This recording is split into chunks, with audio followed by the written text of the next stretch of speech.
ќе имат доволно време да влезат и другите наставници.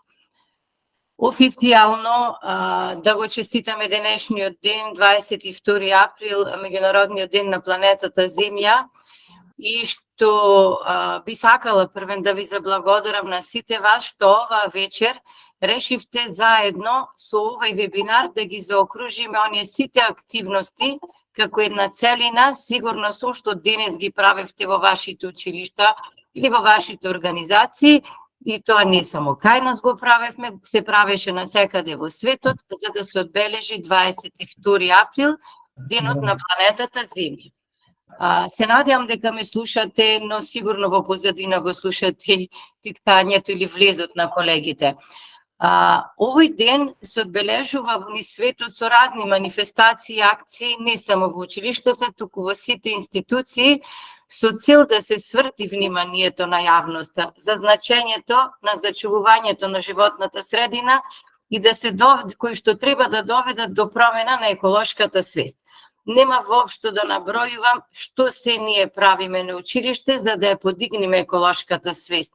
Но не треба да се сведи тоа што го правиме преку цртање, преку пеење на песнички, преку изведување на драматизации со учениците како активност и дека сме одбележале, туку треба да се обидиме, започнувајќи уште од предучилишна возраст, а пред се преку наставните програми од 1 до 9 деление, значи и преку стандардите за оценување, кои што произлегуваат од националните стандарди, тие да станат активности кои што ќе бидат дел од живеењето на учениците, од нивните компетенции. Значи, тие да имаат еколошка развиена свест, применливост на она што го научиле. Бидејќи, ако ученикот знае дека чешмата треба да се затвори затоа што секоја капка вреди да се штеди, тоа ќе го прави и на училиште, тоа ќе го прави и во својот дом. Тоа ќе го прави и нагости кога ќе оди. Истото важи и за, да речем, за гасење на светилките. Не е дека само на училиште тоа треба да го прави, бидејќи ние тоа им го кажуваме. Тоа треба да го прават и во својот дом, а треба и да им го кажуваат на своите родители или да не речем да ги опоменуваат ако тие тоа не го прават. Значи практична применливост на стекнатите знаења. За да не должам, зошто велосипедот денес, зошто оваа тема вечерва во пресред на 22 април, денот на планетата Земја. Сите наставници кои што работат во учебникот за 5-то деление по македонски јазик, сигурно досега се сретнале со текстот велосипед. И јас, чиста случајност, го работев ова последните 2 часа, прекрасен текст со многу пораки. Зошто таткото не сака да му купи велосипед на своето дете? Тој е луто на својот татко, тој е лут затоа што не може пред својата симпатија, нели, да се покажува колку добро би возел велосипед. Нема да трча по своите другарчиња кои имаат велосипед и му се подсмеваат, бидејќи тој нема велосипед и не може да учествува на велосипедскиот натпревар. Но сепак родителот не решава да му купи велосипед, бидејќи е загрижен за неговата безбедност. Тоа е тоа. Нема велосипедски патеки, нема каде да вози неговото дете и искрено ние сите како родители и како возрастни, но и како личности се плашиме кога излегуваме да возиме велосипед. Убаво би било на овој вебинар да бидат присутни, се извинувам, но политичарите кои што сега во овој период нели ги имаат своите агенди, во кои што главна точка ќе биде пред се безбедноста на граѓаните, посебно во сообраќајот. Велосипедските патеки кои што ни се неопходни за безбедно движење на пешаците и на велосипедистите, пред се на малите, бидејќи тие најголем дел се учесници во сообраќајот како велосипедисти. Да не должам, затоа ќе зборува нашиот денешен гостин, добро познатиот Никола Нешковски, со кој што одлично соработуваме. Претходниот вебинар го имавме, значи, повторно на тема екологија, но овој пат зборуваме за еколошка тема, но од безбедносни причини. Ке зборуваме за безбедноста во сообраќајот на пешаците, нели велосипедистите. Кој е Никола Нешковски, основач на велоучилишта, организација која работи во полето на промоција на велосипедизмот, како средство за рекреација, спорт, транспорт и начин на живот. Никола е воедно и велоинструктор за деца, пасиониран урбан велосипедист и се занимава и со планинско возење на велосипед на екстремни височини. Бидејќи го следам Никола низ фотографии каде се има патувано со велосипед, едноставно се восхитувам на неговата љубов кон велосипедот и онака како што го користи. Едноставно мислам дека ужива во возењето велосипед. Никола, јас имав толку, повели да продолжи со својата презентација. Добар ден на сите, добар ден, добра вечер. Се слушаме? Наташа, само една потврда, да, добро. Јас мислам дека тоа што кажа толку од тебе, мислам дека беше и повеќе од доволно. Ти благодарам за одличната најава. Мислам дека баш опфати голем дел од работите што сакав да ги кажам. Така да прво да ви се заблагодарам на сите за присуството денеска, вечерва, како и да е. Гледам дека околу 250 учесници имаме на овој вебинар. Овој вебинар ќе биде посветен на безбедноста во сообраќајот, со акцент на пешаците и посебен акцент на велосипедистите, и тоа посебно збориме за деца велосипедисти, односно дечињата со кои вие работите, најмладите. Така да идејата е да продискутираме и да ви представам некои активности, некои, ајде да речеме, резултати од некои анализи што ги имаме правено како организација во изминатиот период, со што и повеќе се адресира важноста на оваа тема. Она што го спомна Наташа за есеот на тема велосипед и зошто не сакале на детето да му купат велосипед, тотално се согласувам. Така да ќе имаме малце повеќе време во минутите кои следат да дискутираме и на таа тема, односно нели зошто некои дечиња не одат со велосипед на училиште, иако тоа го посакуваат, бидејќи нели позади ова има многу фактори кои треба да се исполнети. Имам убав ден денеска, празник, ајде да речеме на некој начин, ден кој е многу битен за сите нас и за она што го работиме, така да предпоставам дека денеска повеќето од вас имале доста активности на тема животна средина и заштита на животна средина. Така да едно големо браво за сите вас. Јас ќе започнам со шерување на екранот, бидејќи прво би сакал да ви кажам малку повеќе околу организацијата велоучилишта. Со тоа што ќе ве прашам јас само едно прашање, колку да видам дали ќе ми покаже информација на самиот екран. Односно, прво би сакал да ве прашам тие што имаат слушнато за велоучилишта да кренат рака. Интересира дали ќе можам да ја видам бројката на луѓе кои имаат слушнато за организацијата. Да, добро, веќе почнувам да гледам. Така да ќе оставам една минута за да видам колку луѓе имаат слушнато.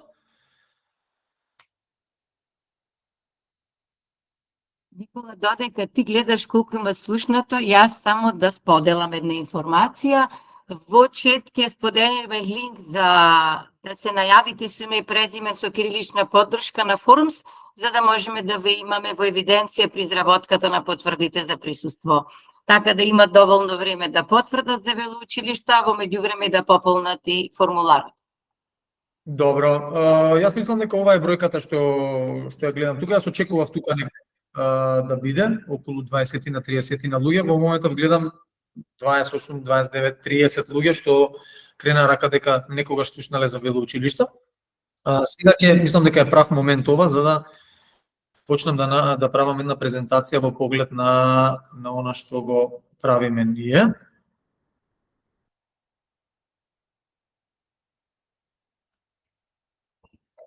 Сега се надевам дека го гледате екранот. Со тоа што јас би почнал баш од самиот почеток, каде што би спомнал дека велоучилишта почна како некоја си образовна програма на почетокот на 2018 година, каде што направивме пилот активност со 10 училишта на ниво на Македонија. Тие 10 училишта беа и од урбани и од рурални средини, што значи дека се повторува она дека сакаме да работиме со сите деца без разлика на тоа во која средина се, какви им се можностите, која е големината на училиштето, комбинирани, некомбинирани паралелки и така натаму. Правиме напори да работиме со деца од различни средини и со различни можности. Истото важи нормално и за наставници, независно од каде потекнуваат, каде работат. Со тоа што велоучилишта има за цел да го промовира велосипедот, исто како што спомна и Наташа, меѓутоа не како спорт, не само како спорт, туку и како спорт, и како начин на живот, и како одржлив тип на транспорт, и како, ајде да речеме, средство кое го подобрува, кое подобрува благосостојбата на луѓето, со тоа што гледаме да направиме многу убава сеопфатна слика на велосипедот и го користиме моментот дека во одреден период од животот сите деца имаат љубов кон велосипедот. Са тоа е некогаш се порано, нели, некогаш подоцна, зависно од тоа и во какво друштво е детето, дали другарчињата возат велосипед, дали неговите родители можат да возможат велосипед или едноставно можат да се плашат заради X причини, односно последици што може да се случат, меѓутоа независно од тоа, во одреден период од нивниот живот децата имаат љубов кон велосипедот. Ние пробуваме тоа да го искористиме во позитивна смисла зборам, со цел да им презентираме една серија на убави теми, што се поврзани со заштита животна средина, со благосостојба, меѓутоа и начин на тоа. И сега, бидејќи збориме за многу работи за кои првенствено треба и образование, тука ги вклучуваме во ова допред една година образовна програма, ги вклучуваме и наставниците и родителите, што значи дека креираме различни типови на образовни материјали и за вас, и за родителите, со тоа што тие ги делиме на теми, модуларни се сите тие материјали, што значи дека почнуваме со основи на велосипедизам и како настанал велосипедот, ајде од една мала историја за велосипедот до малце покомплексни теми, кои се групирани во различни нивоа. И за таа цел ние веќе од септември очекуваме да имаме и првата мобилна апликација на оваа тема, каде што вие нормално бесплатно ќе може да ја користите оваа апликација, каде што ќе може да си го подобрите вашето знаење, доколку имате потреба за тоа, на тема велосипедизам и образование за велосипедизам. Во поглед на како функционира до минатата година велоучилишта, бидејќи беше програма, а од оваа година истата е формирана во граѓанско здружение, што значи дека веќе е посебен ентитет кој работи на промоција на велосипедизам и да речеме на некој начин керка организација на здружението Екологик, која исто така прилично интензивно работи на теми поврзани со животната средина. Во моментов може да го видите концептот кој го имаме, тоа е една мапа која ја направивме, односно покриеноста каде е велоучилиште, како програма, како активности, како да речеме работилници кои се организирани од наша страна во изминативите години. До сега имаме соработувано со 153 основни училишта од 40 на општини, 43 како што вика мапата, иако ова бројка не е апдейтирана, бројот на училишта е 182-183, со кој имаме потпишан официјално меморандум за соработка. И сега нема да навлегувам во овој поглед кои дали вие сте запознаени, иако вашето училиште е дел од овие општини кои ги гледате на екранот, бидејќи можеби некој од колегите соработува со нас на оваа тема. Меѓутоа, во иднина ќе го менуваме концептот така да нема да функционира на членки, туку ќе функционира буквално на интерес од самото училиште, каде што вие ќе треба на нашиот контакт да пишете едноставно мејл дека сакате да соработувате на темата велосипедизам и нашиот тим да ве контактира и да направиме план, нели, и за вашите колеги и за вас, меѓутоа и за дечињата со кои вие работите. Така да во поглед на пристапувањето кон нас, прилично едноставно, прилично брзо се одвива оваа работа. Во чат ќе го напишеме нашиот мејл и нашата веб страна, така да слободно може да не контактирате за да дојдеме кај вас во училиште или па за да организираме тренинзи и обуки на оваа тема. Во поглед на денешната тема, во поглед на безбедност во сообраќајот, јас се малку ќе стопирам со презентирањето за да се гледаме. Би сакал да ве прашам според вас кога ќе слушнете безбедност во сообраќај. Независно дали сте нели наставници и веднаш првата ќе ве асоцира на безбедност во сообраќај за училишта, Ве прашувам од еден генерален аспект, односно, што според вас ви доаѓа на памет кога ќе слушнете реченицата безбедност во сообраќај. Може слободно да напишете во чатот, јас ќе оставам 1 до 2 минути за да ги видам вашите размислувања, пошто ќе продолжам со темата. Значи слободно може да напишете еден збор, може да напишете реченица, оставам на вас, не се обтоварувајте. Чисто ме интересира од ваша страна што мислите на темата безбедност во сообраќај.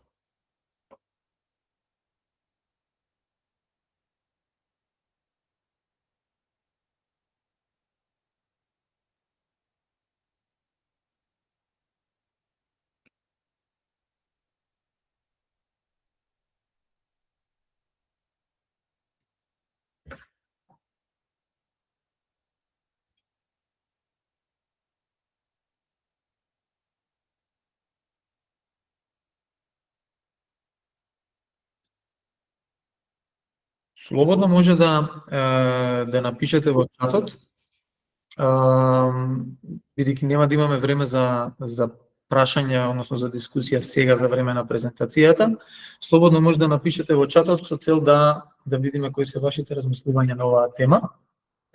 А доколку се срамите, јас ќе продолжам со тоа што најчесто кога разговараме за безбедност во сообраќајот, мислиме на методи и на мерки кои треба да се користат и да се воведат со цел да се спречат или намалат ситуации во кои учесниците во сообраќајот можат да бидат повредени или да завршат трагично.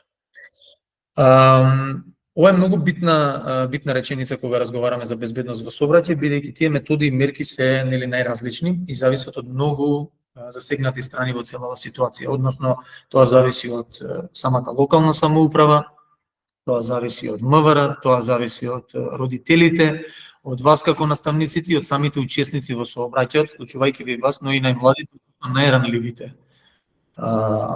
најранливите во целата ситуација, со тоа што се работи најчесто за пешаците и за велосипедистите кои се вклучени во сообраќајни несреќи каде што имаме за жал сериозни последици, бидејќи тие се најранливи во сообраќајот. Сега, безбедноста во сообраќајот, кога разговараме во поглед на како вие би ја опишале за вашето училиште, јас би сакал само на секунда да ви шернам едно прашање, а тоа е како би ја опишале ситуацијата со сообраќајот во училиштето, сообраќајот околу училиштето или сообраќајот пред училиштето во кое работите. Со тоа што под А, ова е сообраќајен хаос од автомобили, под Б гужва од различни транспортни средства, автомобили, велосипеди, автобуси, пешаци, да речеме некоја балансирана застапеност на транспортни средства, меѓутоа гужва, и под В смирен сообраќај, речиси да нема автомобили во околу училишната зона, каде што учениците доаѓаат без стрес од сообраќај на училиште. И сега, би сакал да ја кренат раката сите што сметаат дека пред нивното училиште ситуацијата е соодветна на одговорот од А, односно сообраќајен хаос од автомобили. Никола, вака сега имаме една техничка ситуација, ние гледаме дека може да се пишува во чет, меѓутоа на наставниците им покажуваат дека може да гледат, но не може да пишуваат.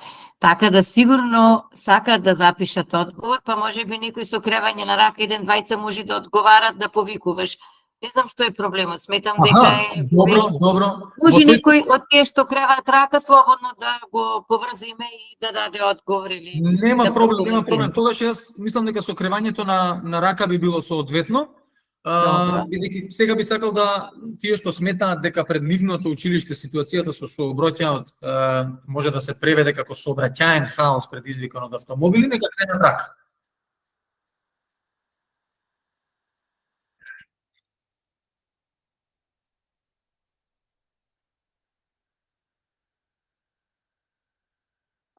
Или сега можете?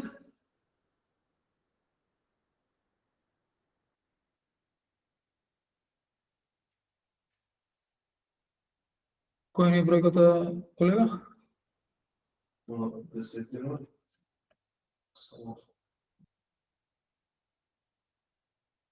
Добро, тогаш би продолжив со вториот одговор. Тие што сметаат дека имате ситуација каде што има гузва од различни транспортни средства, автомобили, велосипеди, автобуси, пешаци наоколу, тротинети, да речеме и така натаму, нека кренат рака сега. Ќе оставам 30 на 40 на секунди, мислам дека е сосема доволно за да продолжиме и со следниот одговор.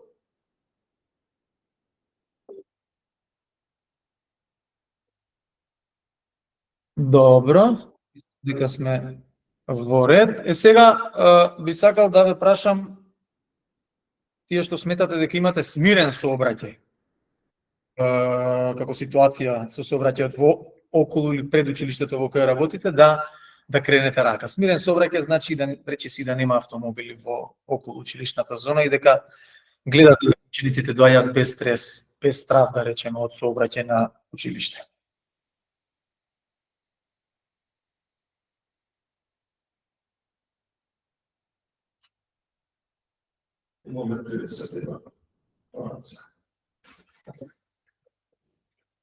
Добро, кој одговор беше со најмногу?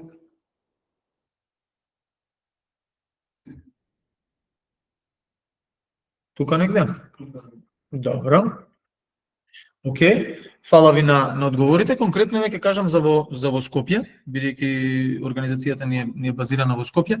Кај нас, на пример, јас би дефинитивно од аспект на тоталниот хаос сообраќајен што се случува најчесто во училиштето, конкретно зборам сега за општина Центар и општина Карпош, како локација која ми се мене на пример на често посетувани.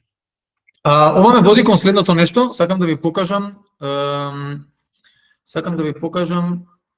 една анкета која ќе ви даде прилично интересни информации за тоа ние како ги имаме, ајде да речем, навикнато децата. Со тоа што ја направивме анкетата во изминатава година, прилично свежи се овие податоци, одговара деца, родители кои имаат деца во основно образование, при што овде на сликата може да видите две пити. Имаме мала грешка во податоците, јас ќе ви објаснам за да имате подобра представа. Првото прашање вика како одиш секојдневно на училиште. При што може да видите дека најголем број од децата, 45%, се изјасниле дека одат пешки. И тоа може би се должи нели на близината на која живеат од училиштето, така да ова е нешто што да речеме е очекувано од страна на децата и на родителите. Второ прашање, односно избор кој го направи е одењето со автомобил. Тоа е ова бордо боја што ја гледате, каде што бојата е сгрешена, таа е 34%, не е 25%. Исто така очекувано, гледајќи го сообраќајниот хаос со кој се соочуваме. Понатаму 15% одат со автобус, 5% повеќе деца ги носи еден родител, исто со автомобил, додека оваа бројка што ја гледате 10% е всушност 1%, тука ни е грешката во дизајн, каде што 1% од децата се изјасниле или родителите се изјасниле дека доаѓаат на училиште со велосипед. Сега окей, нели многу фактори влијаат на ова, Наташа и Дел ги спомна, инфраструктура, несовесно возење, можеби вештини кај децата, непознавање на сообраќајни знаци, недоволна едукација на темата и така натаму. Меѓутоа, на следното прашање, односно второто што го гледате, ги прашавме доколку би имале можност, како би оделе на училиште. Ова е сега прашање што е малце дискутабилно од аспект на тоа, ние очекувавме малце подруги одговори, меѓутоа ова прашање ни даде на нас една насока дека ние сме ги научиле, ние зборам како општество, сме ги научиле децата на автомобил. Сме ги навикнале. Како што гледате процентот за одење, доколку би имале можност, како би оделе на училиште, 1% повеќе претходно, сега 26% во споредба со 25% се изјасниле дека доколку би имале можност, би оделе со автомобил на училиште. Ова значи дека им убаво.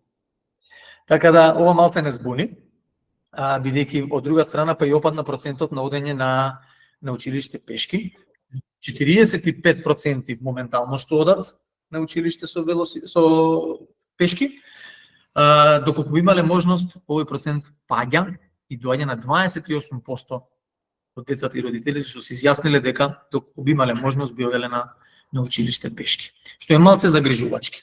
Во поглед на користењето на велосипед, доколку би имале можност, 30% од испитаниците се изјасниле дека би доаѓале на училиште со велосипед. Ова малце нас не мотивира, бидејќи претходната бројка на колку всушност одат е околу 1%, што значи дека децата и родителите сакаат да се појавуваат на училиште со велосипед, меѓутоа нели X фактори се одговорни за ова.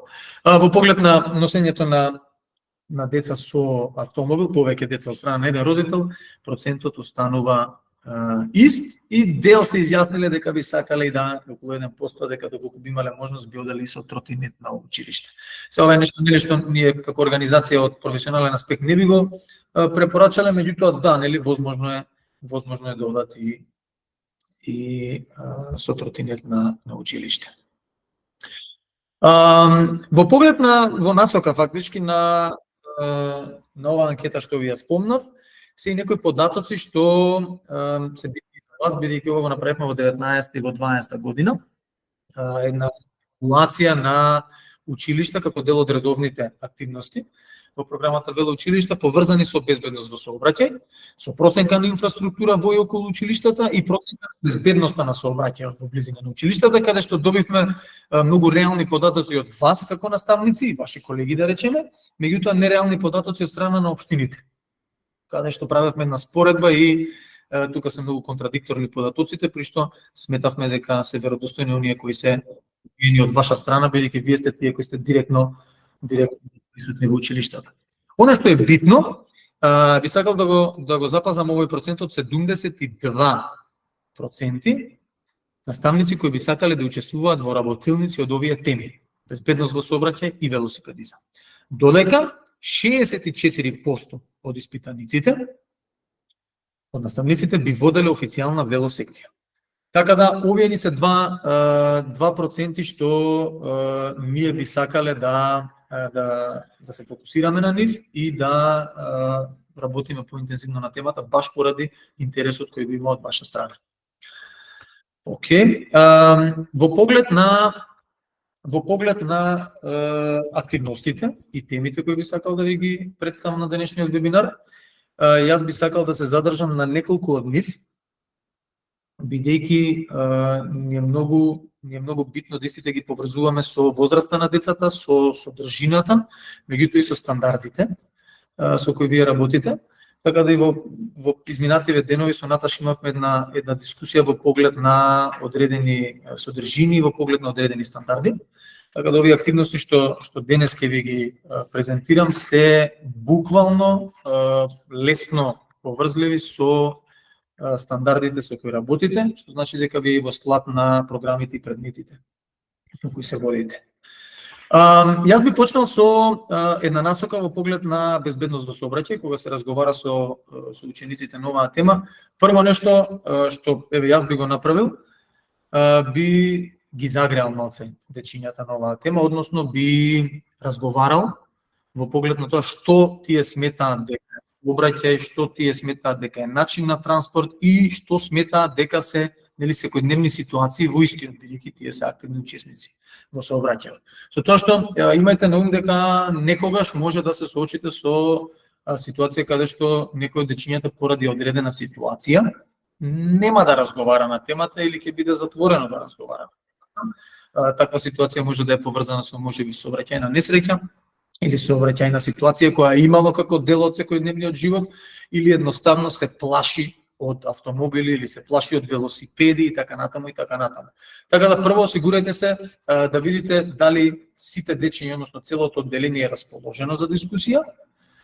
Доколку не, осигурајте се нели тоа дете малце да го опуштите и да го вклучите во индивидуално, но и во групна работа. За ова нема да ви зборам бидејќи вие сте експертите за работа со деца, меѓутоа имајте на ум дека може да се соочите со оваква ситуација. Ова го зборам од искуство дека Јас лично сум се соочувал со вакви ситуации каде што на работилница на тема велосипедизам, основи велосипедизам, одредени дечиња не сакаа да разговараат на темата бидејќи беа удрени од кола, односно еден дете беше удрено од кола, среќа не било со фатални последици.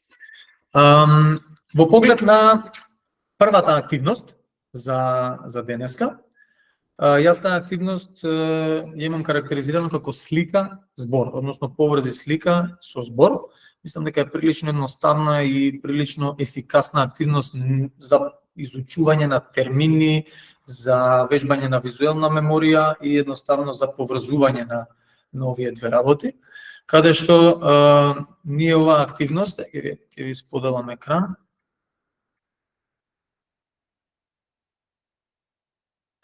Screen.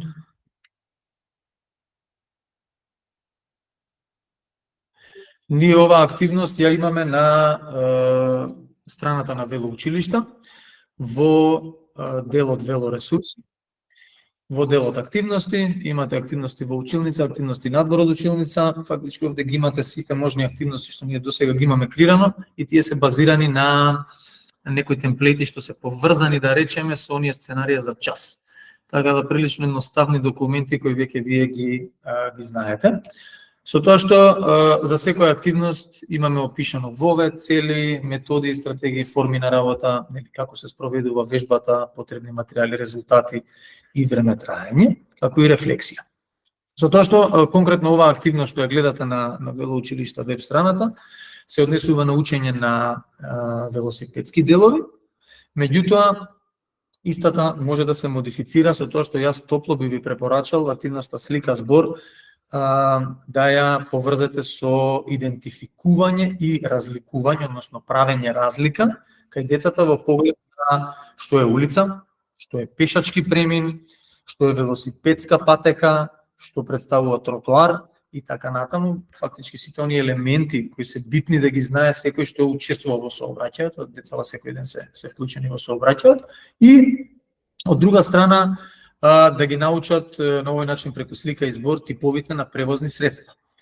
Посебно ова се однесува на помалите одделенија, каде што се уште нели треба да учат за да ја направат разликата за типови на превозни средства и каде тие се наоѓаат, односно дали се работи водени превозни средства, воздушни или копнени, така да овие се работи што може да се поврзуваат со прво и второ одделение.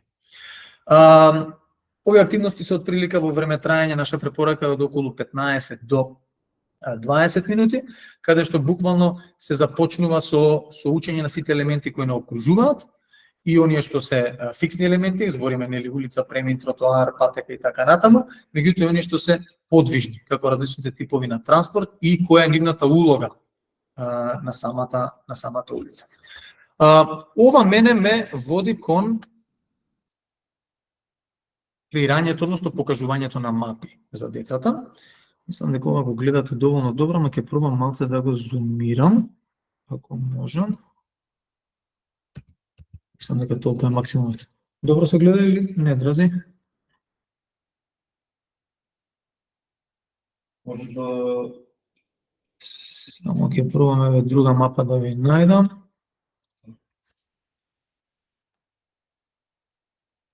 Бидејќи оваа активност на учење на овие елементи, буквално, согласно нашето искуство во минатото, најсоодветно ние кога ја правиме преку вакви мапи, овие мапи може да си ги најдете секаде на интернет, значи чисто зборам за да не губите време, може само да побарате мапа на населба или околу училишна зона и така натаму на англиски напишано, за да ви биде ваш кикстарт, односно да ви биде почеток на активноста што ќе ја правите, каде што на прожектор може да ја пуштите и да ги замолите децата да ги кажат елементите што ги гледаат или што ги знаат.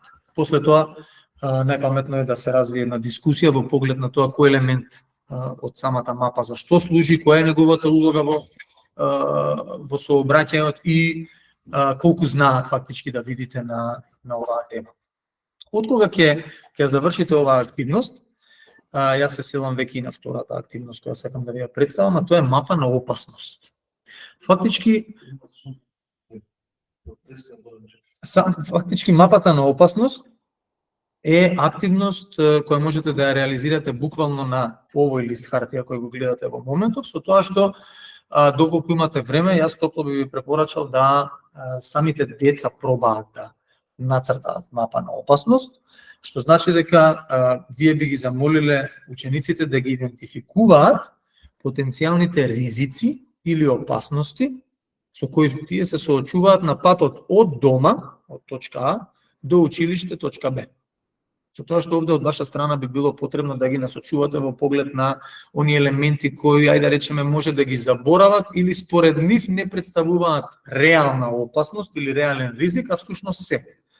Бидејќи децата не секогаш може да имаат реална перспектива, нели, за тоа што значи ризик или што би им представувало опасност, но и како знаат по пат со што се соочуваат. Оваа активност лани ја правевме ние со првооделенци, со ученици од општина Карбаш, со тоа што буквално дечињата како главен проблем ги наведоа возилата кои се паркирани на секаде и брзото возење. Меѓутоа, од друга страна, не кажа то окупираност на улиците и на тротоарите од страна на возила, како на нив им влијае, бидејќи тие се наоѓаат на самата улица. Така да, ова е веќе насока од ваша страна што треба да се даде во овој поглед, во поглед на тоа да учениците знаат да ги идентификуваат потенцијалните ризици и опасности и истите да ги нацртаат. Мој совет да ги групирате учениците по место на живење. Со тоа што, еве конкретно ние како работевме минатата година, тоа е дека ги групиравме децата што живеат во иста или во соседни згради, да го цртаат заеднички патот од дома до училиште, односно да ја направат таа мапа на опасност, при што самите деца меѓу себе дискутираат што им смета, што според нив е добро, што би промениле и така натаму и така натаму. Така да ова е една многу интересна активност за децата да навистина ги осознаат, да ги повторат, да ги согледаат, нели, сите потенцијални ризици со кои се соочуваат на патот од дома до училиште, со тоа што во зависност од тоа на каков начин доаѓаат на училиште, истите ќе дадат различни одговори.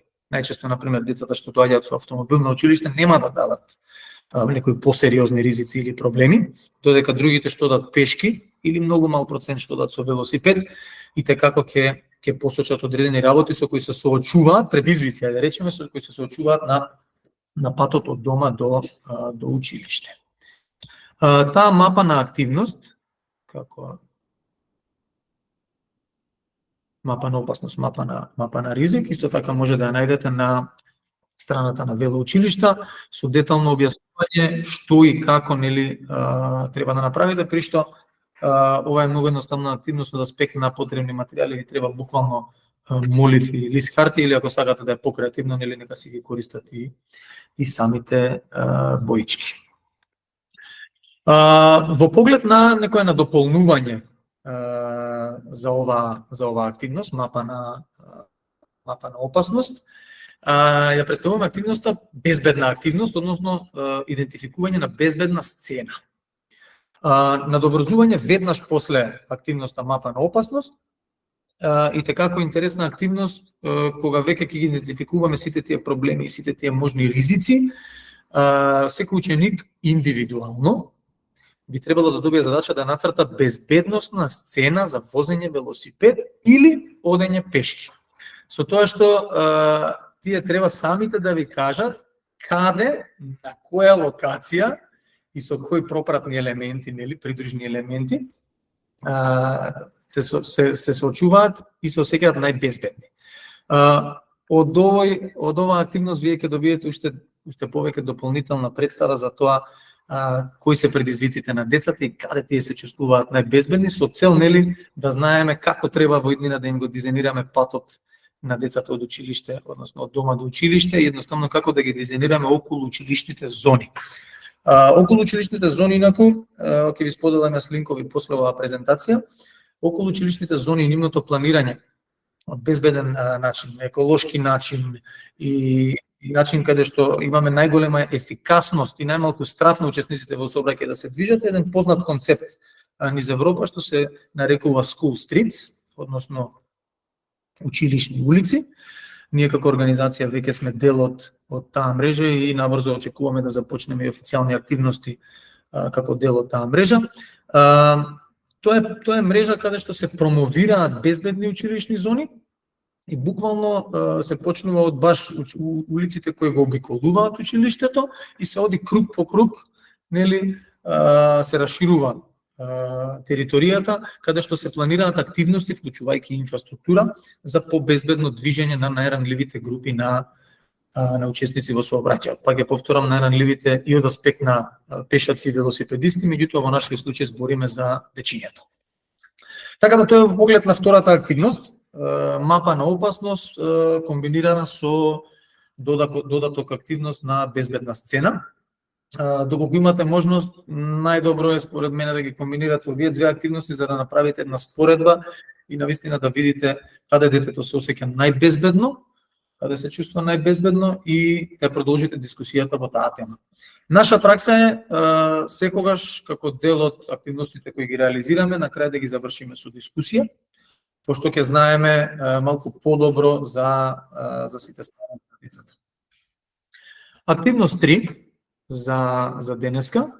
Јас ќе ви споделам едно видео, меѓутоа ќе морам да го споделам на еден друг начин со цел да имаме и звук во самото видео. Видеото се вика и активноста сама се вика будење на велосипедот.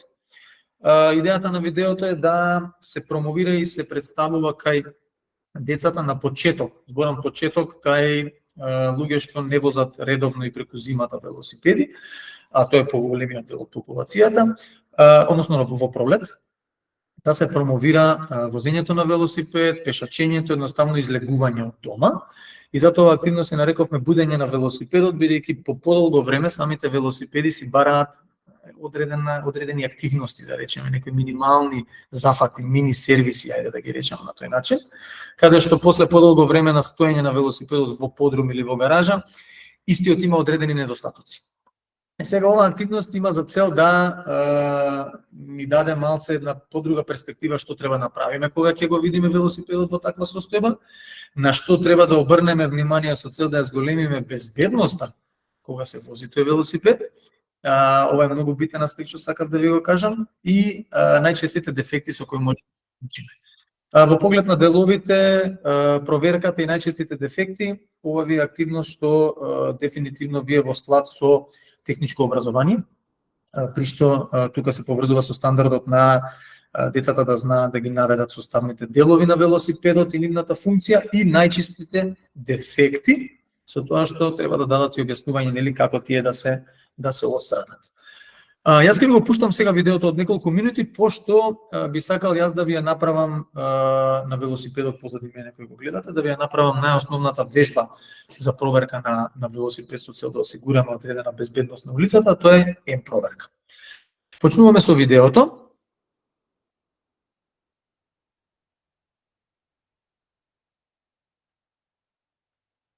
Уживајте.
Се надевам дека ви се допадна видеото. Ова ви е баш видео и активност за сега, буквално за овој период од годината. Нешто ќе им покажете на децата, нели, кои ќе го видат велосипедот во каква состојба, дека едноставно со родител, старател, со наставник, дека може да поработат на случајот, со тоа што доколку самите деца, мој совет од многу аспекти се покажал дека е корисен, дека доколку децата дојдат да побараат совет за вие да им го поправите или да им го дотерате велосипедот во некоја нормална возна состојба, јас би ви препорачал да не се зафаќате со некои посериозни зафати, туку доколку треба да се напумпа гума, да, доколку треба да само да се проверат кочници, да, бидејќи тоа едноставно и таму не може да погрешите. Меѓутоа, доколку има нешто друго што треба да се направи, што може да влијае на безбедноста на самото дете кога го вози велосипедот, ви препорачувам да ги упатите на сервисер официјален, односно во било која велосипедска продавница, бидејќи нели се што може да се случи, не секој треба да го чепка велосипедот на било кој начин. Така да, во поглед на будење на велосипедот, наједноставна активност за да видиме нели во која состојба е велосипедот и како да се осигураме дека тој ни ги задоволува основните стандарди е проверката. Јас на кратко сега ќе ви ја покажам и ќе ви ја демонстрирам на велосипедот што е тука во оваа просторија. Проверката може да направите на било кој велосипед. Значи, доволно е само да имате велосипед. Нема никаква врска каков е, за која намена и така натаму. Битно ви е само да знаете кои се главните елементи кои треба да ги истражите. Како што видовте на самото видео, може да почнете или од задното тркало, или од предното тркало на велосипедот. Движењето по кое се водите е формата на буквата М. Односно, пратете ми ја раката како движи, буквално одиме во форма на буквата М. Со тоа што, прво нешто кое треба да го направите е да видите каков е притисокот во гумите. Значи, тоа со рака едноставно може да го проверите и да видите дали гумата е доволно напумпана или не напумпана. Доколку не осетите дека е мека, најпросто, наједноставно ви треба пумпа, треба да напумпате гумата. Кога разговараме колку треба да се напумпа гумата, тоа е зависно од самата гума, каде што на зидот на гумите вие имате ознаки кои ви кажуваат колку минимум, а колку максимум треба да има самата гума. Така да нема да навлегуваме во овие технички детали, ова ќе го имаме како некој нареден вебинар во поглед на одржувањето на велосипедот и неговите делови. Продолжуваме понатаму, одиме кај предната осовина на самиот велосипед, каде што таа наједноставно се проверува со фаќање на предното тркало, с едната рака, и фаќање на воланот на велосипедот на другата рака и пробувате да го клатите, да пробате да го врдате тркалото во насока од неговата поставеност. Ако има лупта или ако има некакво кликање, звук на кликање, тогаш значи дека треба да се стегне предната осовина или евентуално да се поправи или замени. Одиме понатаму со кочниците, со тоа што модерни велосипеди имаат диск кочници. Прво нешто проверувате кај осовината, бидејќи диск кочниците да се наоѓаат таму. Кај по-старите велосипеди, по-класичните велосипеди, кои најчесто се користат за урбано возење, имате вибрейк кочници што се наоѓаат кај делот од вилушката или амортизерот. Тоа е негде на горниот дел од тркалото, каде што вие треба да проверите дали плочките, односно гумичките за кочење се во добра состојба и срошени и така натаму. Продолжувате нагоре, доаѓате до делот кој рамката, воланот и стемот, при што мора да се осигурате дека тој дел е прилично цврст и дека нема никаков звук, нема никакво мрдање или кликање, бидејќи тоа може да ви направи сериозен проблем, што значи дека не само во автомобилите се закана за безбедност во сообраќајот.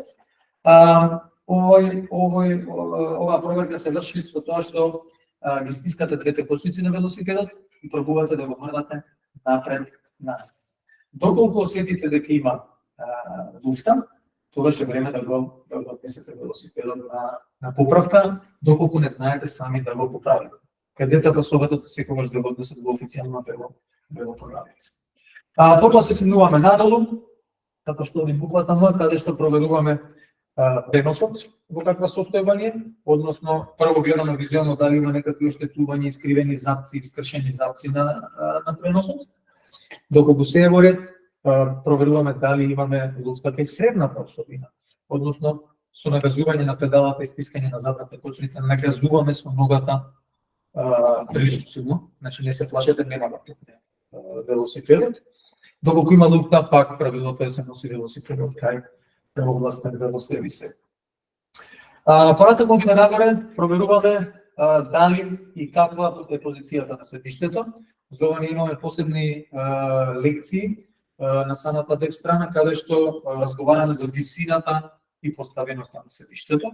Ова малку луѓе го знаат, бидејќи барем за Скопје приметувам дека многу голем дел од луѓето кои ги гледаме на улицата, на улиците како возат велосипед, има несоодветна положба на седиштето, најчесто за висината зборам, каде што или има превисоко седиштето, каде што се мачат да достигнат со стапалата на педалите, или најчесто има прениско седиштето, што може да придонесе кон болка во колената, кај болка во кичмата и бавно возење.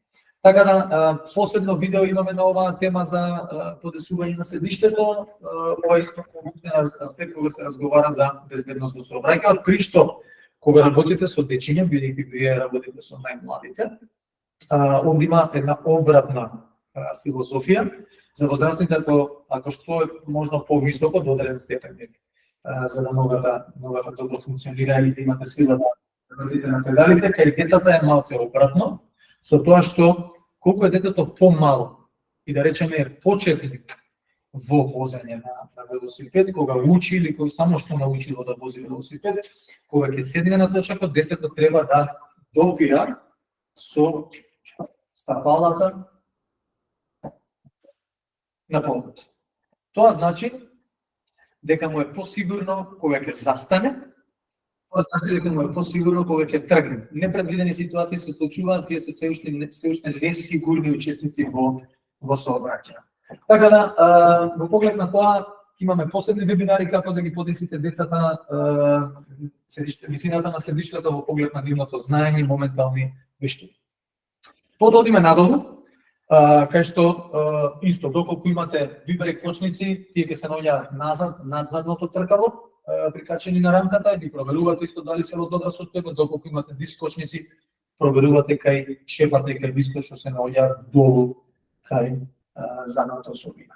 Тоа не води кон задната особина, каде што истиот е принципот на проверка дали истата има некакви проблеми, има луфта или е во лоша состојба. Го ваѓате седиштето со едната рака, со другата рака проверувате дали има било какво мрдање или кликање. Кога сте веќе долу, при крајот на проверката, проверувате во каква состојба е задната касета и ланецот, меѓутоа визуелно, бидејќи не очекуваме да од една страна имате големо познавање и од да осетите дека касетата е потрошена или ланецот е истрошен или треба да се променува. Има посебни алатки за ова како се прави, така да визуелно само фрлете поглед доколку изгледа дека е во ред, окей, доколку при возење имате одредени несакани звуци, триење или прескокнување на ланецот, тогаш е време да го однесете на сервис. Продолжуваме надолу, доколку има вашиот точак заден минувач, го гледате дали е пукнат, искршен, искривен, доколку тако нешто исто се обраќате во најблиската сервис подавница и последно ја проверувате притисокот и во задната гума, со цел да видите дали таа е доволно напомпана. Сега збориме за безбедност во сообраќајот и кога веќе спомнав за проверката, ова е една клучна проверка што многу луѓе ја занемаруваат, бидејќи сметаат дека безбедност во сообраќајот се однесува само на автомобилите, само на тоа како ние возиме и само на пешаците. Зборам како три главни учесници во сообраќајот и дека се зависи од тоа. Меѓутоа сите ја занемаруваат функционалноста на велосипедот кој го имаме, како тој се однесува и дали тој може да ни причини некој проблем при нашето движење нашето учество во сообраќај. Така да ова ви е една активност што е прилично интересна за децата. Секој дете може да ја направи многу едноставна и најчесто при оваа активност не можете да сгрешите. Односно и да направите некоја грешка, таа нема да е сериозна, бидејќи ако ги пазите сите овие чекори што ви ги спомнав, има очигледни работи кои не можете да ги промашите. Дефинитивно ќе осетите дека негде има проблем. Така да тоа треба да го пријавите. Сега, разговараме за будење на велосипедот, за проверката, разговараме за мапа на опасност, меѓутоа нешто што е многу битно е и учење на сообраќајните знаци. За учење на сообраќајните знаци, јас прво би ве насочил кон активноста слика и збор во овој момент, меѓутоа од септември ние ќе имаме, како што ви спомнав, посебна мобилна апликација каде знаците поделени во категории, ќе имате шанса да ги изучувате преку еден креативен и иновативен пристап. Тоа одвај чекам искрен да бидам да ви го споделиме, бидејќи таа апликација ќе се во моментот што се дефинира, ќе биде поделена во 10 модули, поврзани повеќето со безбедност во сообраќај, дел од нив со рекреативно возење на велосипед и малце спортскиот аспект да биде опфатен, и во 5 нивоа. Тоа значи дека вие ќе имате активности што ќе може да ги правите најчесто за од прво до петто одделение, иако петтото ниво ќе биде и малце покомплексно, што значи дека вие со мали модификации ќе можете да го представувате и на поголемите одделенија, односно вашите колеги. Така да, во поглед на педел, искрено многу сакам да дојде септември за да ви ја представиме и за да ја покажеме таа мобилна апликација, каде што и на македонски јазик ќе биде, што исто така многу битно, бидејќи повеќето од активностите и од ресурсите што се користат се уште се на англиски јазик. Тоа беше активност број 3. Со цел да можете да се осигурате дека децата знаат да ја направат проверката, вие треба да им дадете знаење за велосипедските делови. Тоа е исто една многу интересна и многу, како да кажам, ефикасна активност што ја имаме направено преку простиот пристап на веломеморија. Значи, буквално може да видите и овде на самата маса, дека јас ги имам веќе картите поврзани со веломеморија играта. Истата имаме во физичка верзија, каде што истата се делеше бесплатно по училиштата и имаме останато само одредени примероци во физичка форма, меѓутоа со цел да имаме поголема опфатеност, ние направивме истата игра да ја има и во PDF варијанта, така да можете да си ја симнете од велоучилишта веб страната. Овде може да ја видите, истата се наоѓа во велоресурси, во активности во училница. Ќе си скролате малце надолу и ќе си ја најдете веломеморија, ќе си ја превземете во PDF варијанта. Ова значи дека може нели да се испечатите доколку сакате, меѓутоа уште подобра варијанта што може да ја представите на екран, на прожектор. Тоа е на Google Play Store. Доколку куцнете веломеморија или велоучилишта на кирилица, одвоено веломеморија, велоучилишта, може бесплатно да си ја превземете играта и да си ја имате на вашиот телефон или компјутер и на децата да им ја прекажете на ваков начин, каде што со одредени кликови ќе можат да учествуваат во играта и малце подобро да се запознаат со велосипедските делови. Кога сме веќе кај овој дел, ние веќе, бидејќи овој пристап многу едноставен и многу ефикасен ни се покажал, веќе размислуваме веломеморија да имаме на различни теми, во поглед на сообраќајни знаци, во поглед на рачни сигнали за кои ќе зборам малку подоцна и така натаму и така натаму. Тоа беше во поглед на делови на велосипед, многу едноставна, многу практична активност, ќе ви треба дефинитивно за планирање на самата тема безбедност во сообраќајот како една од подтемите. Активност 5, кога веќе сме ги поминале сите овие работи, кога веќе сме ги поминале сите можни активности што се споредни, веќе доаѓаме до сообраќајните правила, велосипедските сообраќајни правила. Ова е активност што исто така може да ја најдете како PDF документ со објаснувања во неколку варијанти на нашата веб страна. При што јас го издвоив документот кај што се извадени најбитните, да речам, велосипедски сообраќајни правила, што треба да ги знаат децата, бидејќи децата се движат и со велосипеди и пешки, меѓутоа и со електрични тротинети. Затоа јас сакам да го посочам ова правило тука, каде што треба да се знае дека за велосипедите дозволената брзина е 25 км на час. Ова може би ќе ви звучи многу и ќе речете нашите деца се мали, нема да возат толку, меѓутоа верувајте ми дека за неколку години вашите и нашите деца ќе возат електрични велосипеди и на кои не сум јас фан, меѓутоа нивната брзина е како лесно достигнува 25 км на час.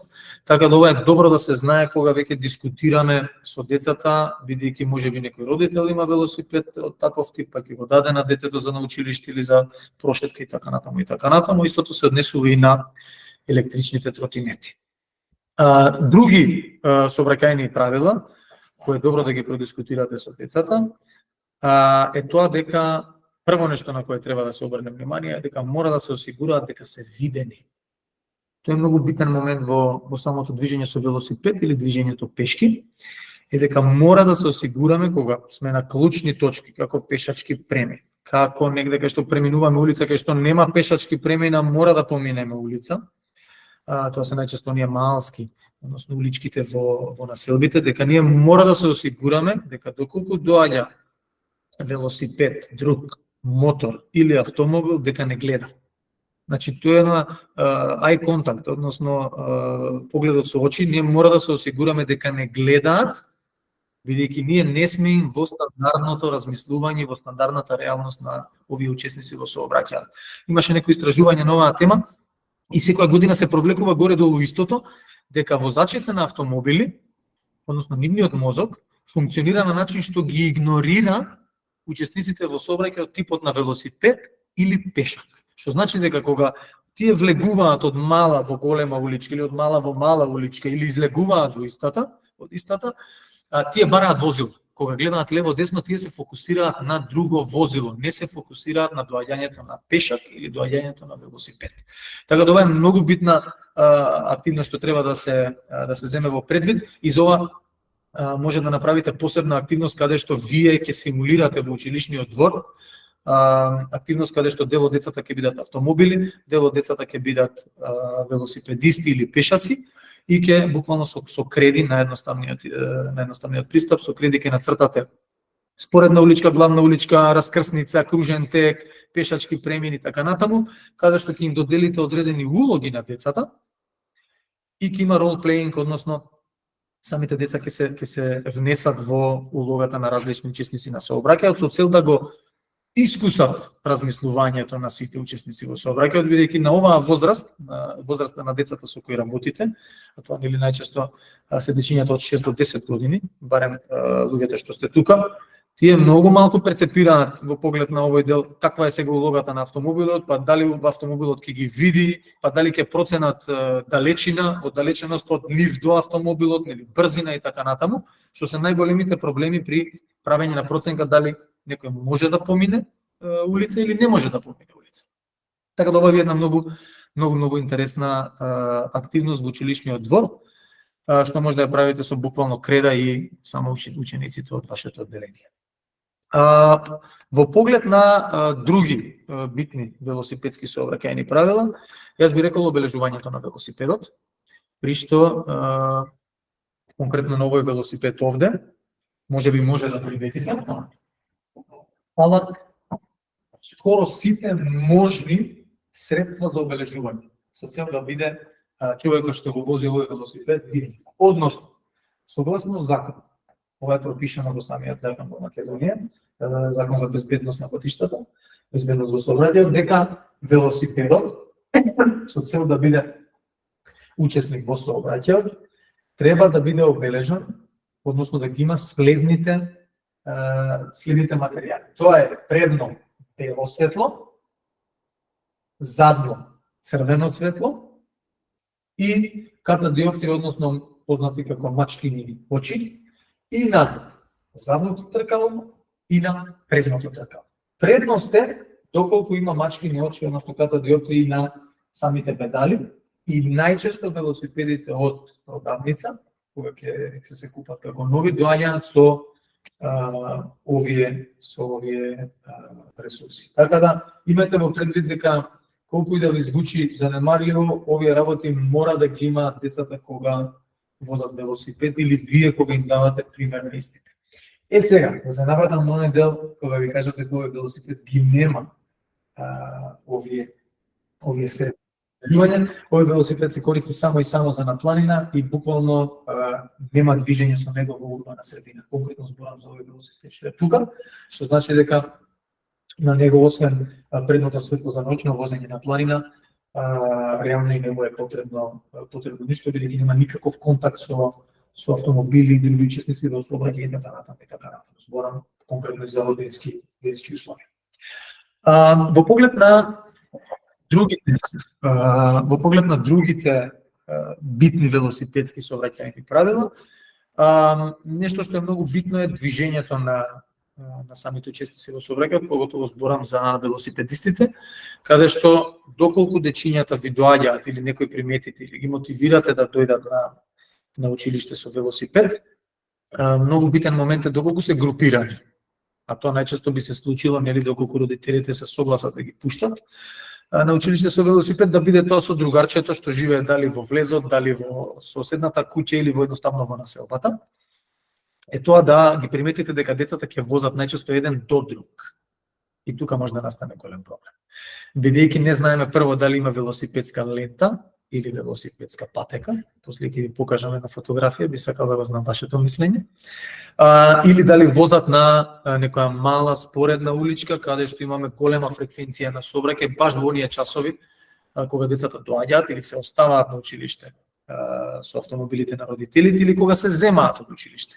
Така да едно од правилата за безбедно возење на велосипед е, доколку возите во група, да бидете еден позади друг.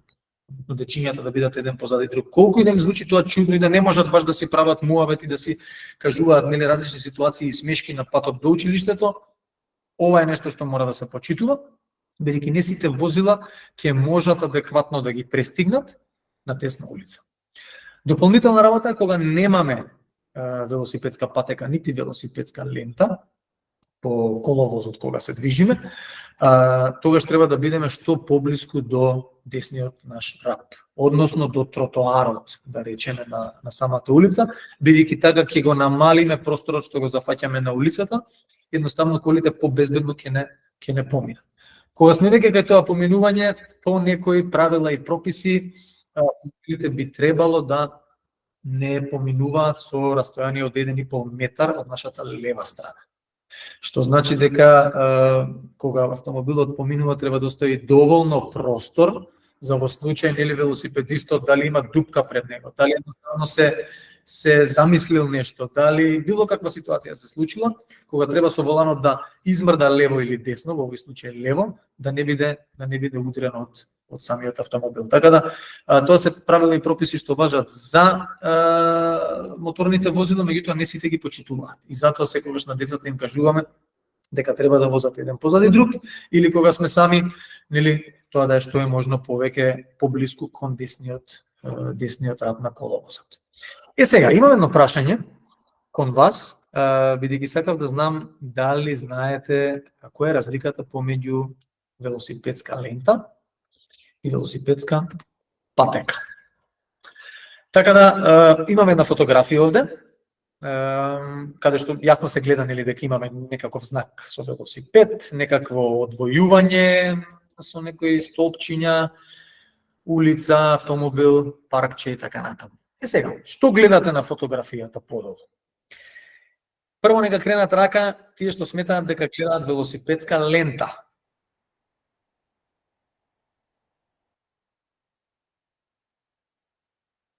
Се кренат, може да кренете раце? Дрзи се, да, добро.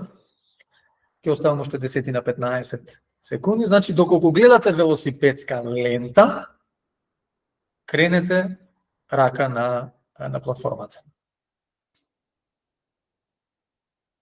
Добро, имаме бројка, дрзи? 47? Добро. Сега, тие што сметате дека гледате велосипедска патека, кренете рака.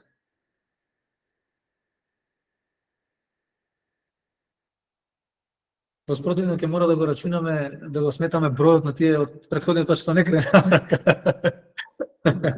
Се шегувам.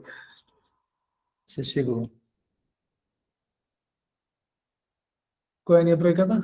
22. 22, добро. На оваа слика, чисто за да ги разјаснам дилемите, е битно да се знае, бидејќи некогаш користиме терминологија што и самите деца кои ќе им ја спомнеме може да ги збуниме. На оваа слика конкретно се наоѓа велосипедска лента. Тоа значи дека кога разговараме терминолошки за лента, истата е дел од коловозот. Како што е во овој случај. Кога разговараме за велосипедска патека, таа би требало да е физички одвоена од самиот коловоз, односно на оваа слика, ако може да видите, и со маусот покажувам, овде десно од оваа тревната површина, доколку овде беше обележано за велосипеди, ова ќе беше велосипедска патека. Така да, тоа е разликата помеѓу велосипедска лента и велосипедска патека, односно велосипедската лента е дел од самиот коловоз. Во Скопје во последно време гледам дека во оние погусти населби, кај што веќе почнуваат да се креираат, ајде да речеме, велосипедска инфраструктура да се креира, повеќе се оди на велосипедска лента, од аспект на тоа дека нема простор каде да ја направат или нема разбирање, ајде да речеме, нема политичка волја, меѓутоа на крајот резултат добиваме велосипедска лента. Што според мене не ми представува проблем, лично јас зборам како велосипедист, меѓутоа на почетник велосипедистите како може да му ја разниша самодовербата и да го одврати од секојдневно користење на велосипед. Добро, сега би сакал да ви покажам едно кратко видео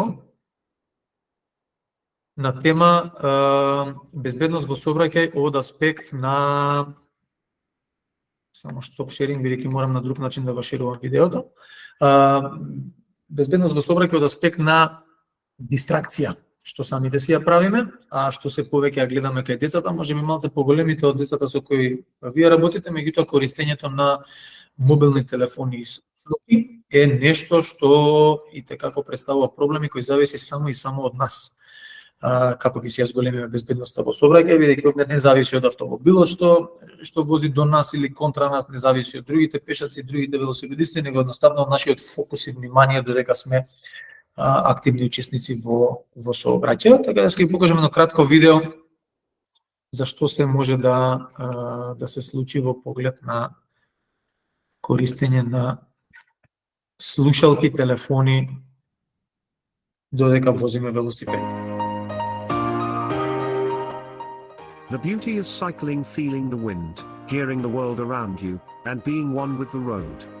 But in today's connected world, distractions are just a tap away. And while it might be tempting, using phones and headphones while cycling poses significant risks. Let's understand why.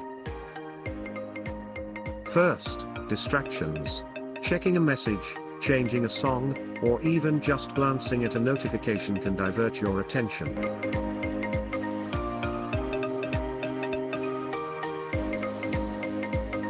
Your ears are as vital as your eyes when cycling. Wearing headphones can block crucial sounds, an approaching car, a pedestrian, or even a warning shout.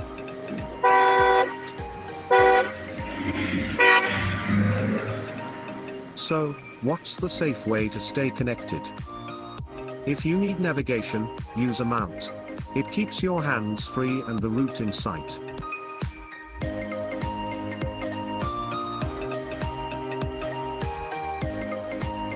Want to listen to music or a podcast? Consider using only one earbud. But if you are commuting in busy traffic, it pays off to wait until you reach your goal for that. If you must check your phone, take a moment, pull over safely and give it your full attention.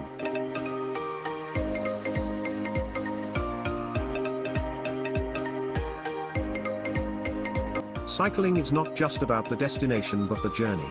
Keep it safe, enjoyable, and free from distractions. Remember, the road deserves your full attention.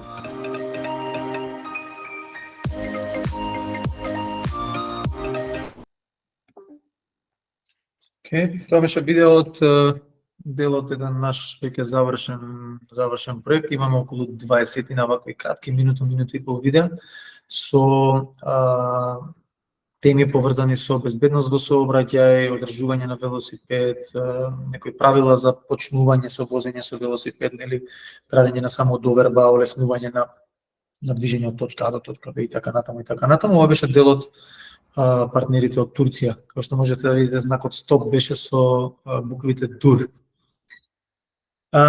Добро. Во поглед на оваа активност, велосипедски сообраќајни правила, ја имате како активност во неколку верзии на нашата веб страна, каде што ви се излистани самите правила, меѓутоа и извадени поважните според нас барем, со кои децата треба да се запознаат и да ги практикуваат со приоритет. Така да може да се бирате која активност, кое велосипедско правило, велосипедско сообраќајно правило ќе го користите и на кој начин. Последна активност за денес, активност број 6, иако во сите активности имаме некои подактивности, ние гледаме нели да ги поврзуваме една тема со подтема, бидејќи не е се така црно и бело во оваа ситуација, кога збориме за безбедност во сообраќај. Активност 6 е рачни сигнали.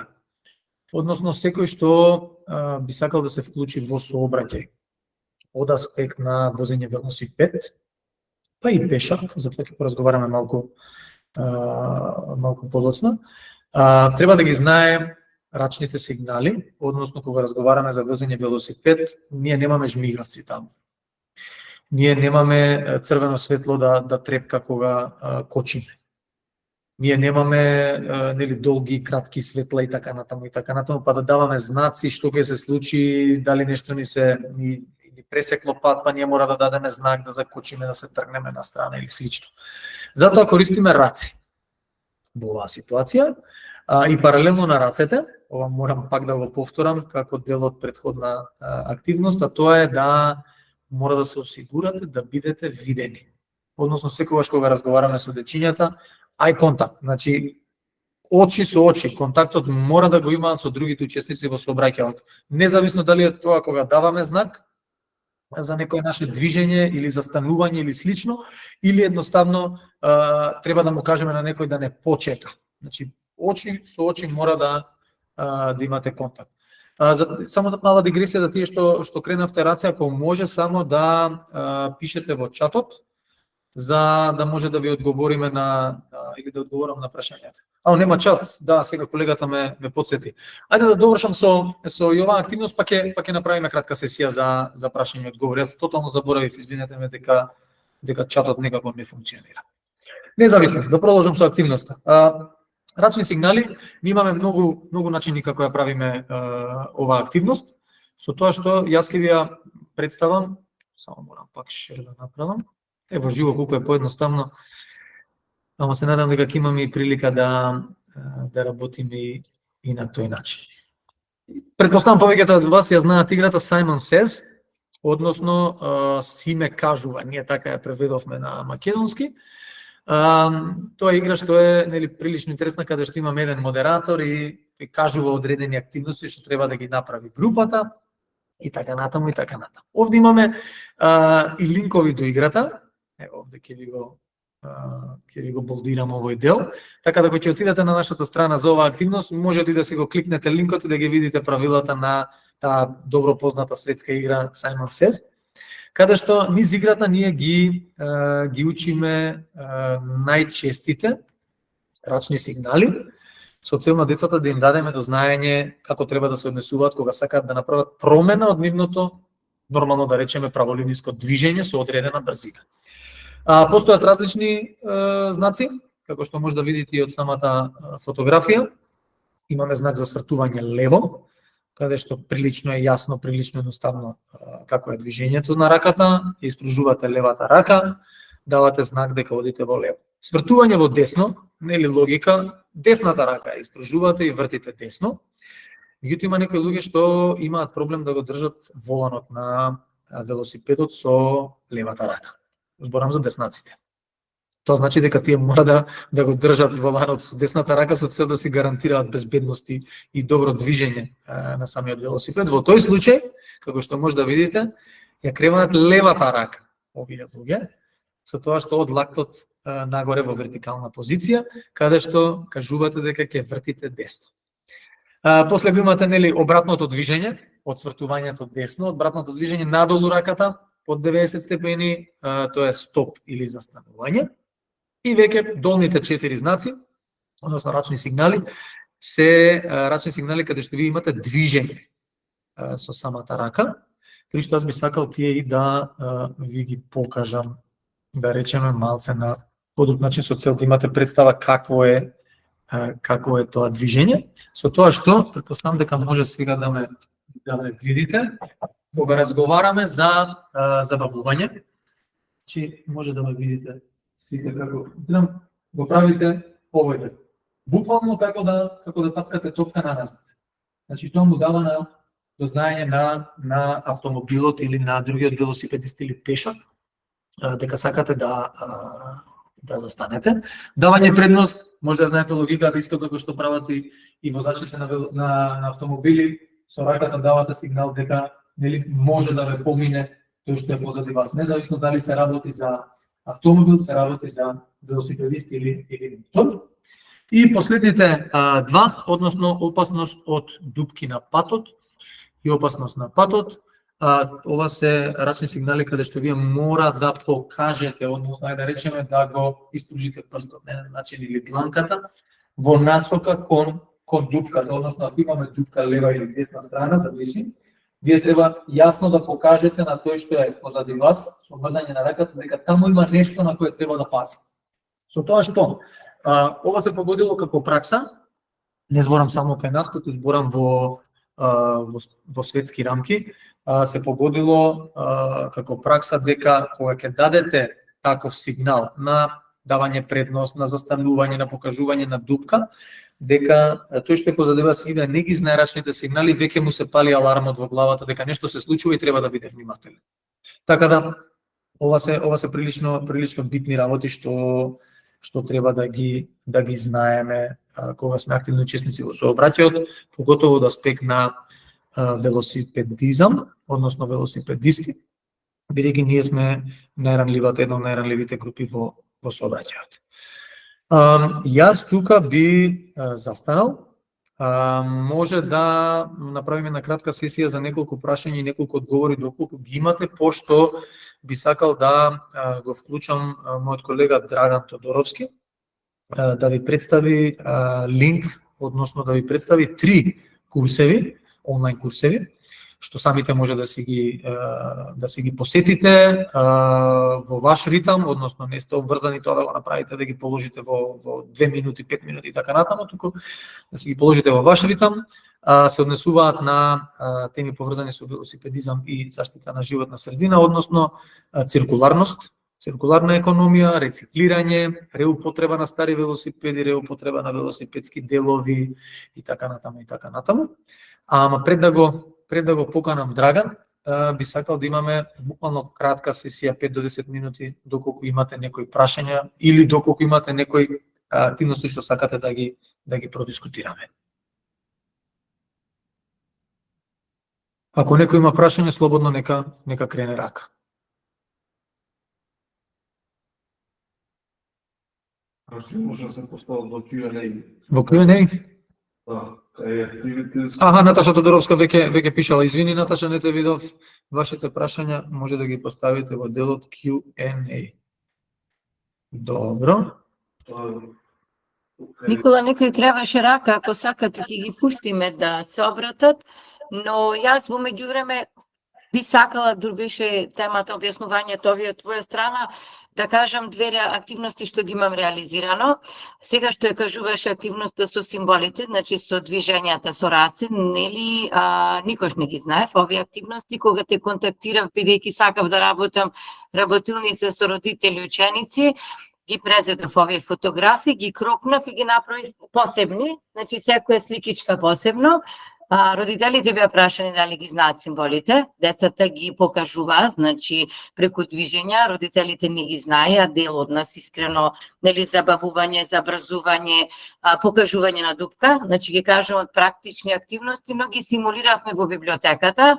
Децата се движеа во колона, па каде грешат ако се движат 3 велосипеди еден до друг, а родителите коментираја за грешното движење, какви опасности можат да ги демнат, и морам да признам дека родителите побараја повторно некои слични работилници, а децата уживаа без велосипеди во една работилница со помош на овие сликички, значи што беа за безбедно движење. Втората, и јас ги пронајдов картичките за меморија, барајки поврзано и со текстот велосипед. Да, во PDF верзија се одлични се за изработка, можат на обична цврста хартија да се ископираат. Искрено, по новата концепција, бидејќи имаме многу можности за вонаставни активности, би препорачала наставниците да прочепкаат на вашата страна на велоучилиште. Има прекрасни готови активности кои што ќе го пополнат нашето време. Значи, благодарам уште еднаш и за овие активности што ги споделја, и нормално идеи имаме еден куп понатаму како да ги испланираме. Не видов дека некој побара да крени рака за да го пуштиме микрофонот. Доколку има, може слободно. Снежана Стојанова. Наташа, ти... Марина, Марија од Астра. Марина, добро. Дали може Марија да ја пушти?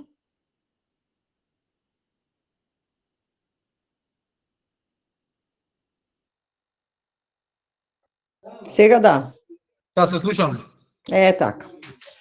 Благодарно за исцрпното представување и видеа и вашето искажување. Значи, јас сум една од тие координатори кои што имаше можност минатата, ми се чини, учебна година, одевте по градови со презентација за делови на велосипед, па како се вози. Да, бевте во нашето училиште, не знам, може се сеќавате, може не, Климент Охридски, бевте и во други училишта, знам.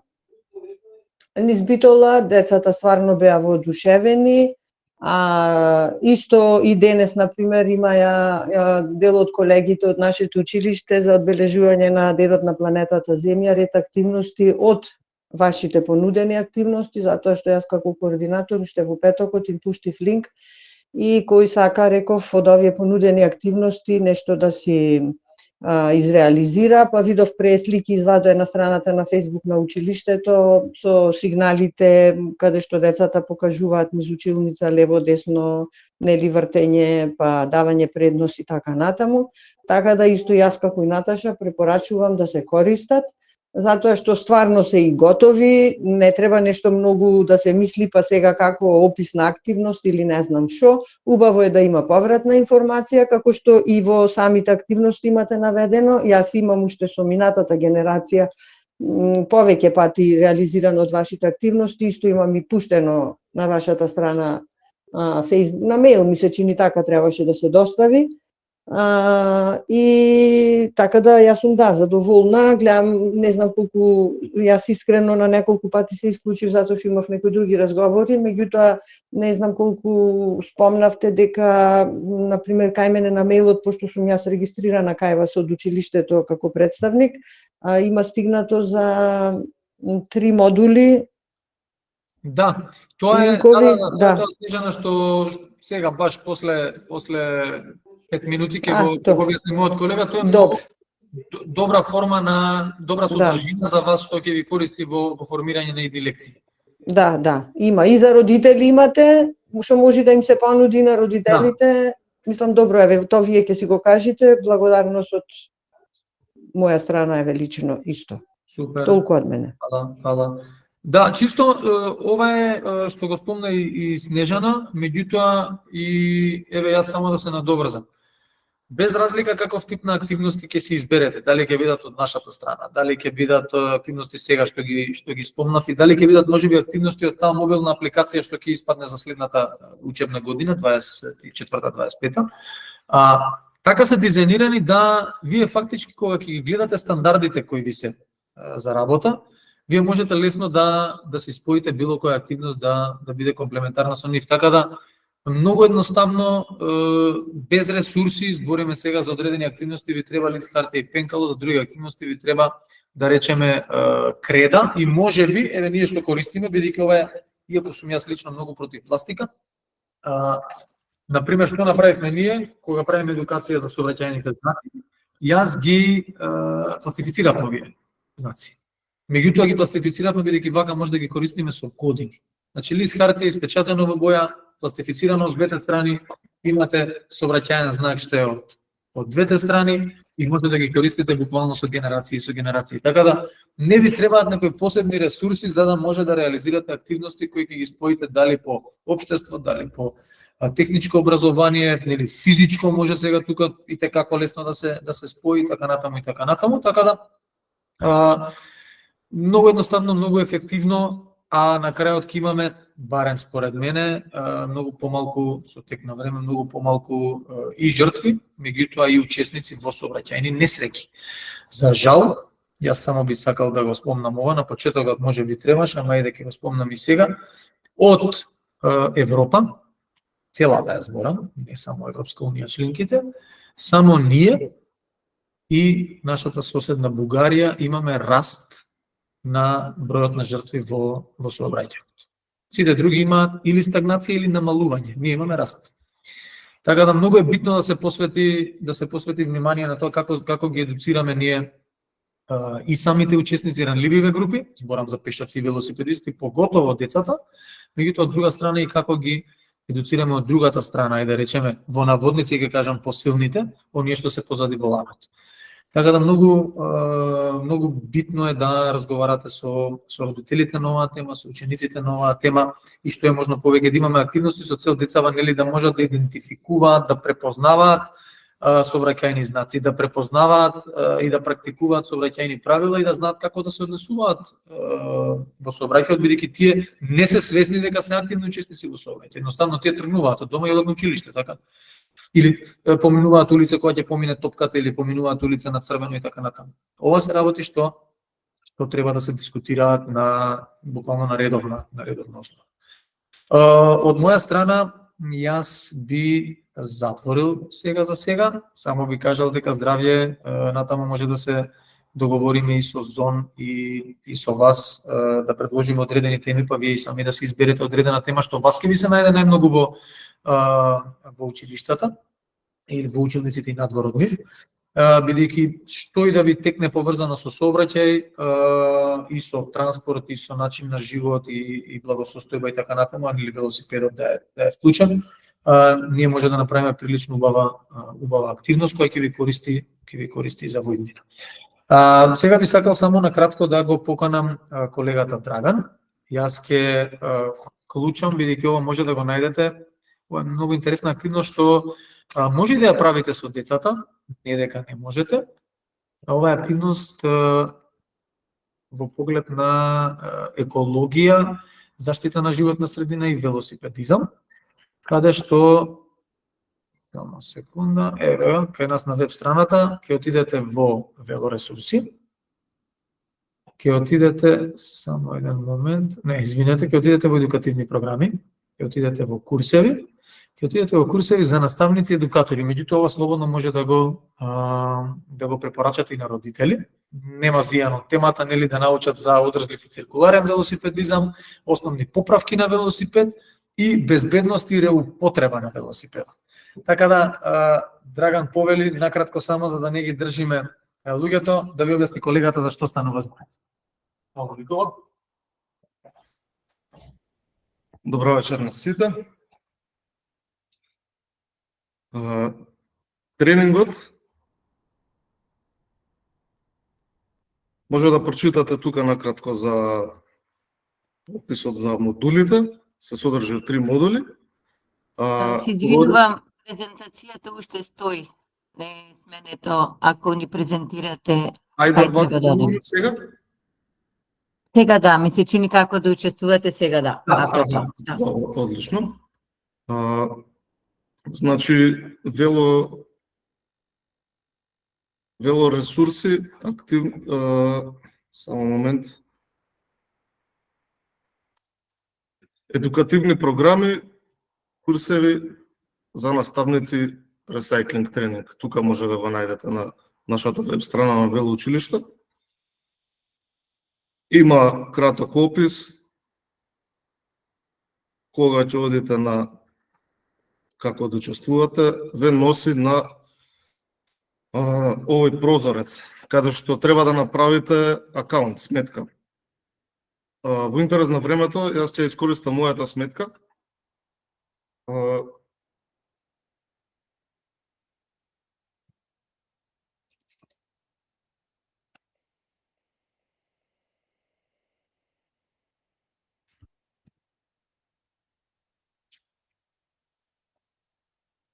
При креирање на сметката ќе ви стигне на мејл потврда, ќе треба да кликнете да активирате да го активирате корисничкиот профил и потоа ќе може да влезете овде.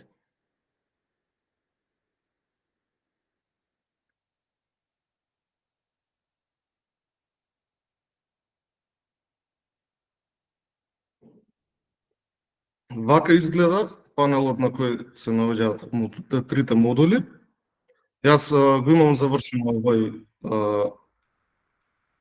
ги имам завршено сите три модули, имам резултатите на имейл. Стигаат, штом го завршите тестот, ви стигаат резултатите на мейл. Има инструкции, насоки на првиот таб. Трите модули, значи одржлив и циркуларен велосипедизам, поправка на велосипеди и реупотреба на велосипеди.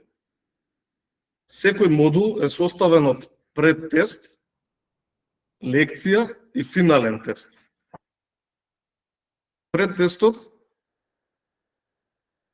Со предтестот го проверувате вашето предзнаење,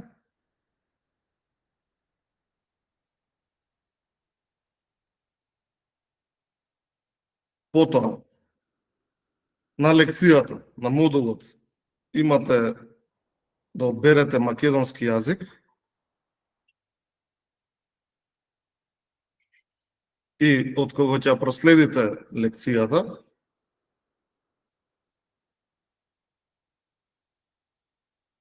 се враќате назад да го завршите финалниот тест. И тука може да направите споредба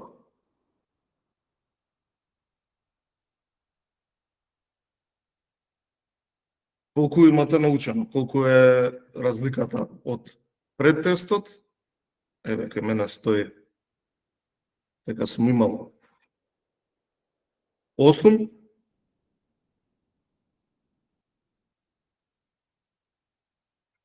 а потоа 9,23. Сум имал подобар резултат. Така е исто и за вториот модул, за поправка на велосипеди.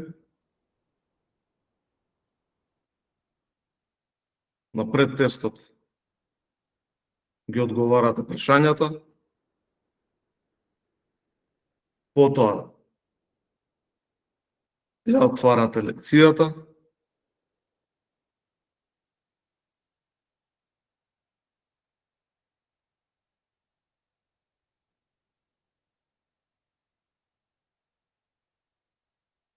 и потоа назад одите на финалниот тест.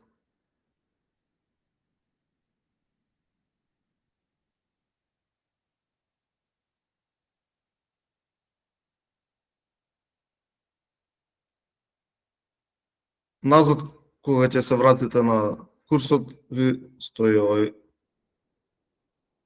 панел каде што може да ги видите оценките од сите модули.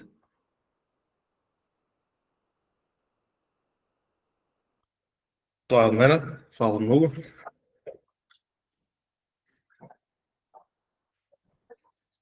Фала ти, Драган.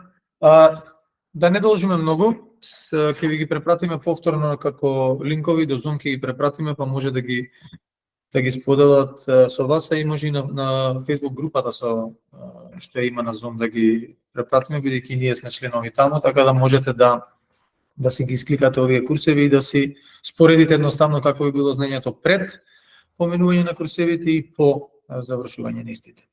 Тоа е тоа од наша страна. Се надевам дека и активностите, меѓутоа информациите кои ги добивте ви беа корисни. Очекувајте набрзо, како зборам во месец мај, на почетокот во месец мај, ние ќе си објавиме постпразнично, ќе објавиме одредени повици за учество во активности, како дел од велоучилишта, активностите и проектите кои ги имаме таму. Слободно следете на социјалните мрежи и доколку нешто сакате да не контактирате или да стапите во контакт со нас побрзо, слободно мејл, телефон, мислам буквално сите информации ги има оставено на самата веб страна, слободно може да не контактирате. Фала уште еднаш до Зон што не поканија. Фала Наташа. Ни беше задоволство и се надевам дека набрзо ќе се видиме пак. Благодарим уште еднаш Никола, ова вечер мислам еден интересен вебинар и сметам дека доста користен, барем и за мене како велосипедист, со една моја искажување морам да кажам дека кога почнав повторно сега со велосипедот, реков ја почнав сезоната на возење слалом и велеслалом низ градот, затоа што вистина е предизвик да возиш и да останеш на велосипедот од тргнување до целта, затоа што цело време негде се движиш меѓу коли, меѓу возила, слегваш од точакот, но морам да ја поздравим мојата колешка по техничко образование, кој што учествуваше со мои ученици од 5-то деление на детски семафор, каде што беа децата на надпревар со велосипеди. Не можам да го искажам големата радост на децата, кога иде на училиште со велосипед, кога ги правеа пробите, кога прашува дали може секој ден да сиди со велосипед на училиште, тие секако дека можат, меѓутоа ние знаеме дека не се безбедни од патот до училиште до дома и обратно. Тоа е важна една обврска на нашето општество да обезбеди безбеден пат на децата да идат со велосипеди во некои европски земји каде што тоа е веќе високо развиена еколошка свест и начин на живот. Ти благодарам уште еднаш Никола, соработката секако дека продолжува, ние имаме многу активности, се надевам пред се и во живо, значи активности што викаме на терен. Фала многу. Ве поздравувам сите и имајте убава вечер. Колеги, формуларот ќе биде затворен во истиот момент што заврши се вебинарот, така да се надам дека го пополнавте истиот и беше доволно време, скоро 2 часа во чет. Ви благодарам уште еднаш и имајте Поздрав.